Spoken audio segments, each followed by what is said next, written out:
In this video I show you how to make some bubble juice and some bubble wands so you can make bubbles like these.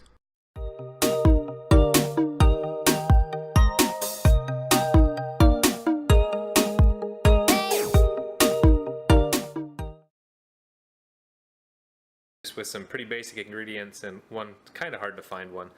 The kind of hard to find ingredient is guar gum. I had to get this at a health food store. You might be able to find it in the baking section, the gluten-free section of your local supermarket. It just depends. What I do is I want to add a half tablespoon of this guar gum to my bucket of hot water, where there's a gallon of hot tap water in there. If I dump it straight in, it's not going to mix up very well. So I take a little bit of isopropyl alcohol. Ooh, this one's 91%. I don't think it matters that much.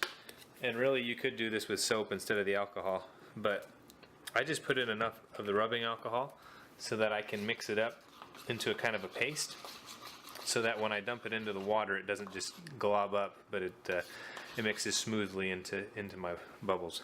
Okay, so to add this, I just get stirring and pour in the mixture of the guar gum and the rubbing alcohol.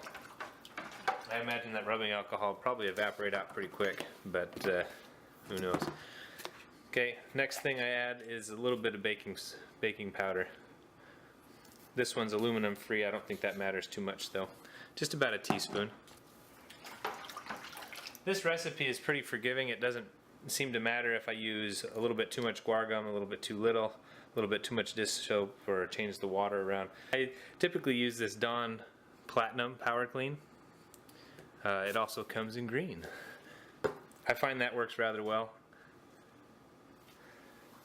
Again, stirring it. I just pour that in.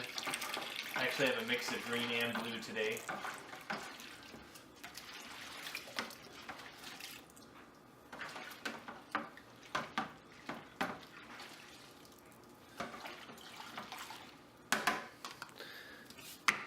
And that's all there is to it.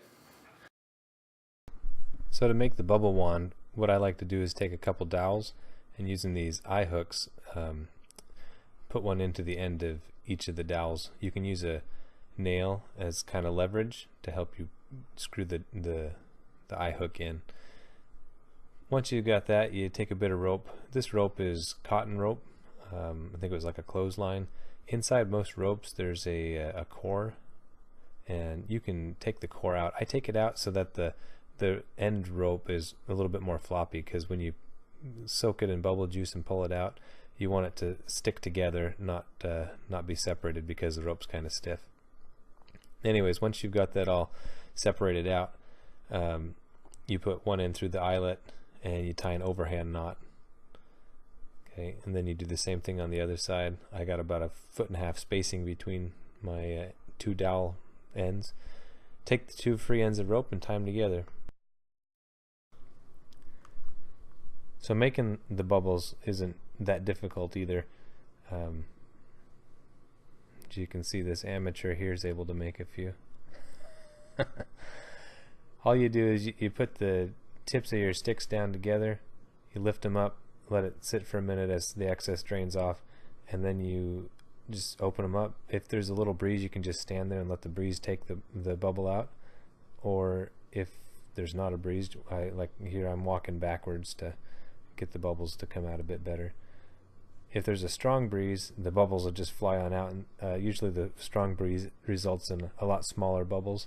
Sometimes using a smaller loop of rope on a really windy day gives a better result, just because you get a lot of little bubbles instead of just a bunch of big bubbles that break. Thanks for watching.